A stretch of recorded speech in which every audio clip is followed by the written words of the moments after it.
Mi familia me usó como ATM para la universidad de mi hermana favorita cuando descubrí que gastaron mi dinero en una fiesta de $8 mientras me llamaban fracasado. Corté todo el dinero y los dejé en la ruina. Tengo 28 años, trabajo en tecnología como desarrollador, y necesito contar esta historia porque llevo años cargando con una culpa que, la verdad, no debería sentir. Lo que pasó hace como un año, básicamente destruyó cualquier relación que tenía con mi familia, y aunque parte de mí todavía se siente mal por eso, otra parte sabe que fue lo mejor que pude haber hecho. Supongo que debería empezar por el principio, cuando era niño y mi hermana Victoria nació.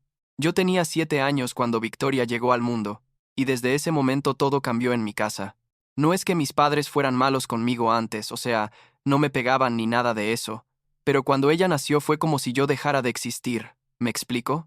De repente todo giraba alrededor de la bebé, y yo entendía eso al principio porque, bueno, era un bebé, necesitaba atención. Pero el problema es que esa dinámica nunca cambió. Victoria creció siendo el centro del universo para mis papás, y yo me convertí en el hijo invisible, el que estaba ahí pero como que no importaba tanto. Mis abuelos, que en paz descansen, fueron los únicos que realmente se preocupaban por mí durante esos años. Mi abuelo me llevaba a jugar béisbol los sábados. Mi abuela me enseñó a cocinar y siempre preguntaba cómo me iba en la escuela. Ellos eran mi refugio.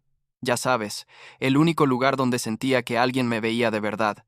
Creciendo, las diferencias se hicieron más obvias. Victoria sacaba buenas notas, y mis papás la premiaban con regalos, salidas, lo que fuera. Yo también sacaba buenas notas, a veces mejores que las de ella, pero cuando les mostraba mi boleta de calificaciones era tipo, ah, qué bien, mijo, y seguían viendo la televisión.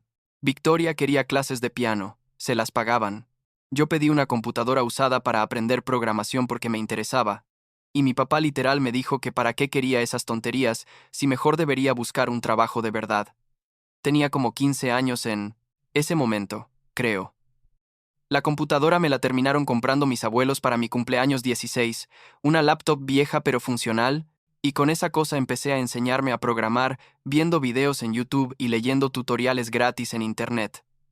Cuando tenía 17 mis abuelos fallecieron con 3 meses de diferencia uno del otro, mi abuela primero, cáncer, y mi abuelo después de lo que el doctor llamó insuficiencia cardíaca, pero yo sé que fue de tristeza.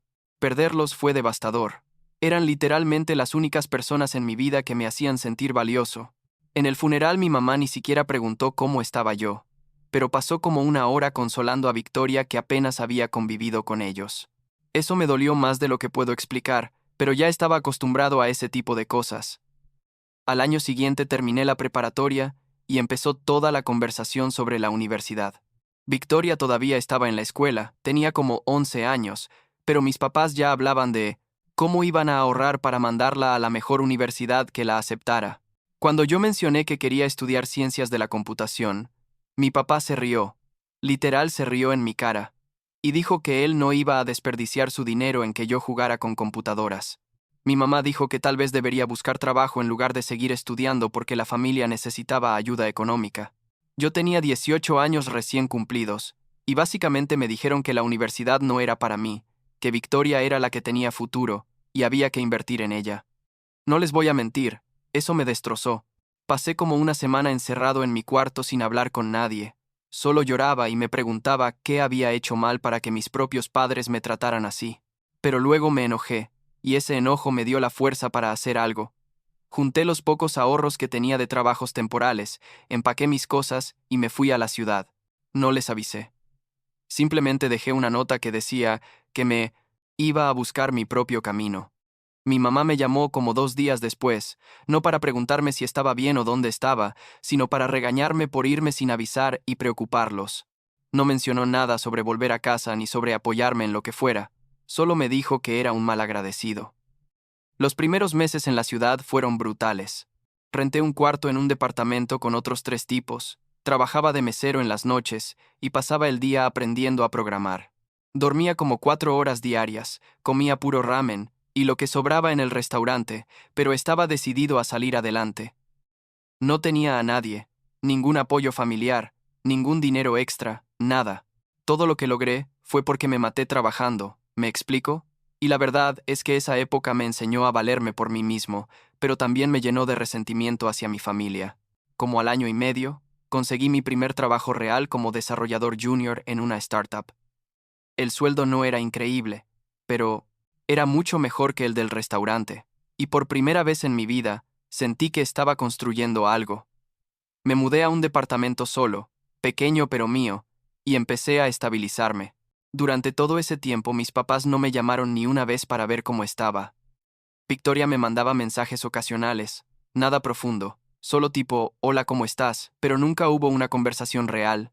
2 años después de haberme ido, mi mamá me llamó. Yo tenía como 20, casi 21, y cuando vi su nombre en la pantalla del celular, me puse nervioso porque pensé que algo malo había pasado. Contesté, y después de un hola incómodo, me dijo que necesitaban ayuda con los gastos de la casa. Mi papá había tenido que hacer unas reparaciones caras y andaban cortos de dinero. ¿Me podía mandar algo? Me quedé en shock. Literal, no me habían hablado en 2 años. No sabían dónde vivía exactamente, qué hacía, si estaba bien o mal, nada. Y lo primero que me pedían era dinero. Le dije que no. Tenía mucho pero que podía mandar algo. Y terminé mandándoles como el equivalente a una semana de mi sueldo. Pensé que sería algo de una sola vez, pero no. Al mes siguiente me volvió a llamar pidiendo más. Y al siguiente. Y al siguiente. Se convirtió en algo mensual. Mis papás esperaban que yo les mandara dinero cada mes. Y si no lo hacía, mi mamá me llamaba y me hacía sentir culpable. Decía cosas como, pensé que nos querías ayudar, o tu hermana te extraña mucho, pero está triste de que no te preocupes por la familia. Era manipulación pura, pero yo caía porque todavía tenía esa esperanza de que tal vez si los ayudaba económicamente, las cosas mejorarían entre nosotros, de que tal vez me verían con otros ojos. Los años pasaron así. Yo seguí creciendo profesionalmente. Cambié de trabajo 2 veces, cada vez ganando más. Y cada vez que ganaba más mis papás, de alguna forma se enteraban y empezaban a pedir cantidades más grandes. Nunca me preguntaron por mi vida, por si tenía novia, por mis logros en el trabajo, nada. Las conversaciones siempre eran sobre lo que necesitaban y cuándo les iba a mandar el dinero. Victoria para ese entonces estaba en la preparatoria, según mi mamá, sacando puros dieces y siendo la estudiante perfecta. Las pocas veces que hablé con ella por teléfono se notaba que mis papás la habían llenado la cabeza con la idea de que ella era especial, y yo era solo el hermano que se había ido y que ahora mandaba dinero. Cuando Victoria tenía 18 y yo 25, todo escaló a otro nivel. Me llamaron para decirme que Victoria había sido aceptada en una escuela de leyes muy prestigiosa y que necesitaban ayuda para pagar la colegiatura y los gastos. Mi papá me dijo, literal estas palabras, tu hermana tiene un futuro brillante y tú tienes la oportunidad de ser parte de eso ayudándola. No mencionó nada sobre cómo yo me había pagado todo solo, cómo yo no había tenido esa oportunidad, nada. Solo que Victoria merecía ir a esa escuela y yo tenía que ayudar. La colegiatura era cara, tipo realmente cara. Estoy hablando de como $30,000 al año sin contar libros, hospedaje, comida y todo lo demás. Hice cálculos y me di cuenta de que si ayudaba como me pedían, iba a tener que recortar muchos de mis gastos y básicamente vivir al mínimo otra vez. Pero pensé, bueno, es mi hermana. Tal vez esto me ayude a reconectar con mi familia. Tal vez Victoria me lo agradezca y tengamos una mejor relación. Fui un idiota, básicamente. Acepté pagar el primer año completo. Colegiatura, cuotas de inscripción, libros, un departamento compartido para Victoria cerca de la universidad y una mensualidad para sus gastos personales. Estoy hablando de casi $45,000 ese primer año, dinero que yo había ahorrado trabajando como perro durante años. Mis papás estaban felices. Victoria me mandó un mensaje largo, agradeciéndome y diciendo que iba a hacer que me sintiera orgulloso, y por un momento pensé que había valido la pena. Los primeros meses Victoria me mandaba fotos de la universidad. Me contaba cómo iban sus clases. Parecía genuinamente agradecida. Pero con el tiempo, los mensajes se hicieron menos frecuentes. Para el segundo semestre, ya casi no sabía de ella a menos que necesitara algo extra, tipo más dinero para un proyecto o para no sé qué evento. Empezó a tratarme como un cajero automático, igual que mis papás. Cuando intentaba tener conversaciones normales con ella, sus respuestas eran secas, tipo, Ah, qué bien. Oh, ok. Ya no había ese agradecimiento del principio. Era como si ella sintiera que yo le debía ese dinero, como si fuera mi obligación pagarlo todo. En diciembre de ese año, cuando Victoria ya llevaba como 4 meses en la escuela de leyes, fue la fiesta de Navidad en casa de mis papás. Decidí ir porque pensé que sería una oportunidad de reconectar en persona. Llevaba años sin verlos cara a cara. Manejé como 6 horas para llegar.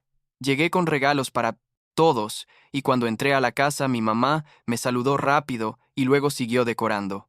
Mi papá me dio un apretón de manos medio incómodo, y ya.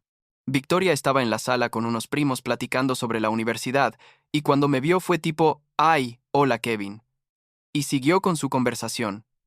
Me sentí invisible otra vez, como cuando era niño. Durante la cena, todo el tema de conversación era Victoria. Que si sus profesores la adoraban, que si ya tenía ofertas de internships, que si iba a ser una abogada increíble. Yo intenté compartir que me habían ascendido a Senior Developer en mi trabajo y que estaba trabajando en proyectos importantes, y mi papá literal hizo un sonido como de burla y dijo algo tipo, «Ay, sí, tus computadoras, qué importante». La mesa se rió. Victoria también se rió, y yo me quedé ahí sentado, sintiendo cómo la sangre me subía a la cara, humillado frente a toda mi familia. Después de la cena mi tío, que estaba medio borracho, empezó a hacer comentarios sobre cómo yo era el que mantenía a la familia, pero en tono de burla, tipo, «Ay, Kevin el cajero, ¿trajiste tu chequera?» Y todos se reían. Mi mamá no dijo nada para defenderme. Mi papá se unió a las burlas diciendo que, por lo menos yo servía para algo, aunque mi trabajo fuera patético. Victoria estaba en su celular, ignorando todo. Me levanté de la mesa, fui por mis cosas, y me fui. Ni siquiera me despedí. Simplemente salí de esa casa, y manejé de regreso a la ciudad con las manos temblando en el volante. Todo el camino de vuelta no podía dejar de llorar y de repetirme en la cabeza lo que había pasado. Me habían humillado, se habían burlado de mí, y yo les había estado pagando todo durante años. Les había dado literalmente decenas de miles de dólares.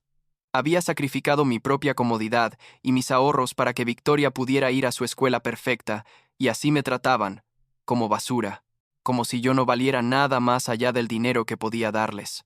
Llegué a mi departamento como a las 3 de la mañana, y me quedé sentado en el coche en el estacionamiento, como 1 hora más, solo procesando todo. Al día siguiente tomé una decisión. Abrí mi computadora y revisé todos los gastos de Victoria que yo había cubierto, todo lo que les había mandado a mis papás durante años, y me di cuenta de que había gastado casi $200,000 en ellos en los últimos años. $200,000. Eso era suficiente para haber comprado una casa, para haber invertido en mi futuro, para haber vivido cómodamente sin estrés financiero. Y ellos no me veían como familia, me veían como una fuente de dinero. Cancelé todas las transferencias automáticas que tenía configuradas. Bloqueé temporalmente a mi mamá y a mi papá del banco online, por si acaso intentaban algo raro, ya sabes, porque tenían algunos de mis datos por las veces que les había mandado dinero. No les avisé, simplemente dejé de mandar dinero. La primera semana, nadie dijo nada. Supongo que pensaron que era un olvido.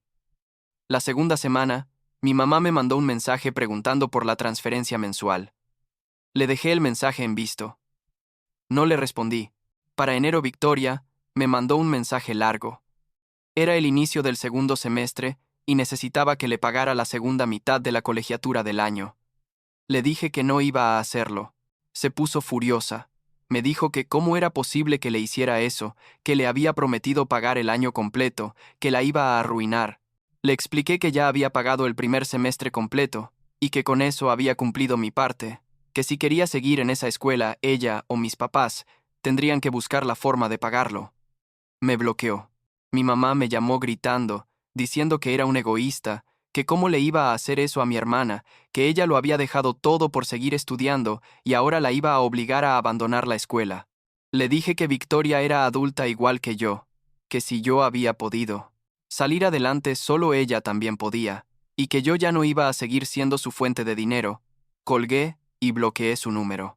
Los siguientes meses fueron un caos de mensajes de números desconocidos, emails de mis papás, hasta primos que no veía hace años intentando contactarme para decirme que reconsiderara. Me decían que estaba destruyendo el futuro de Victoria, que era un mal hermano, que cómo podía ser tan cruel. Nadie, ni una sola persona, me preguntó por qué había tomado esa decisión o cómo me sentía yo. Solo les importaba el dinero que ya no iban a recibir.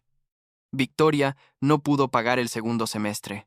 Intentó conseguir préstamos estudiantiles, pero al parecer mi papá tenía mal crédito y no pudo ser su aval, y ella no tenía historial crediticio suficiente para calificar sola. Buscó trabajos de medio tiempo, pero no encontró nada que pagara lo suficiente. Según supe después, por unos mensajes que le mandó a un primo y que él me reenvió tratando de hacerme sentir culpable, Victoria empezó a reprobar clases porque estaba estresada y deprimida por la situación económica. Para marzo había reprobado 2 materias importantes y la pusieron en probatoria académica. Para mayo decidió abandonar la escuela de leyes y regresarse a casa de mis papás.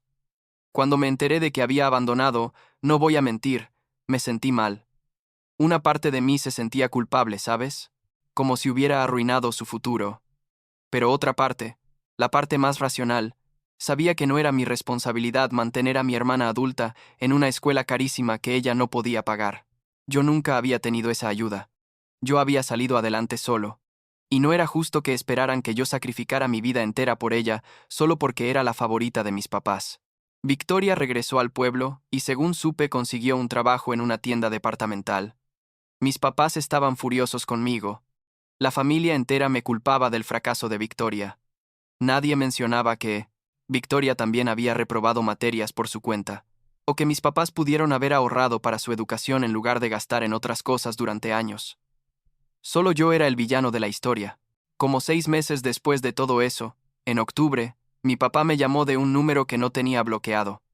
Contesté sin pensar, y cuando escuché su voz casi cuelgo, pero algo en su tono me detuvo. Sonaba desesperado. Me dijo que necesitaba hablar conmigo, que era importante. Le dije que tenía 5 minutos. Me contó que lo habían despedido de su trabajo. Al parecer había tenido una discusión fuerte con su jefe. Las cosas se pusieron físicas, y lo corrieron sin liquidación por conducta violenta en el lugar de trabajo. Llevaba 3 meses sin encontrar trabajo nuevo. Mi mamá trabajaba, pero su sueldo apenas alcanzaba para lo básico. Victoria no ganaba suficiente, y estaban a punto de perder la casa. Me pidió dinero. No, espera, me rogó por dinero. Dijo que necesitaba, que le prestara para ponerse al corriente con la hipoteca o los iban a sacar de la casa en menos de un mes. Le pregunté cuánto necesitaba, y cuando me dijo la cantidad casi me ahogo, estaba pidiendo como $15,000. Le dije que no tenía ese dinero para darle, lo cual era mentira porque sí lo tenía ahorrado, pero ya no estaba dispuesto a seguir financiando a una familia que me trataba como basura. Mi papá se puso a llorar en el teléfono. Me dijo que yo era su única esperanza, que si no los ayudaba iban a quedarse en la calle, que Victoria también sufriría. Le dije que ellos nunca me habían ayudado a mí cuando yo estaba empezando, y que ahora no era mi problema. Colgué. No sé qué pasó con la casa. Bloqueé todos los números, bloqueé todos los emails, incluso cerré mis redes sociales para que no pudieran contactarme por ahí. Desaparecí de sus vidas completamente. La culpa me comió durante semanas, no voy a mentir.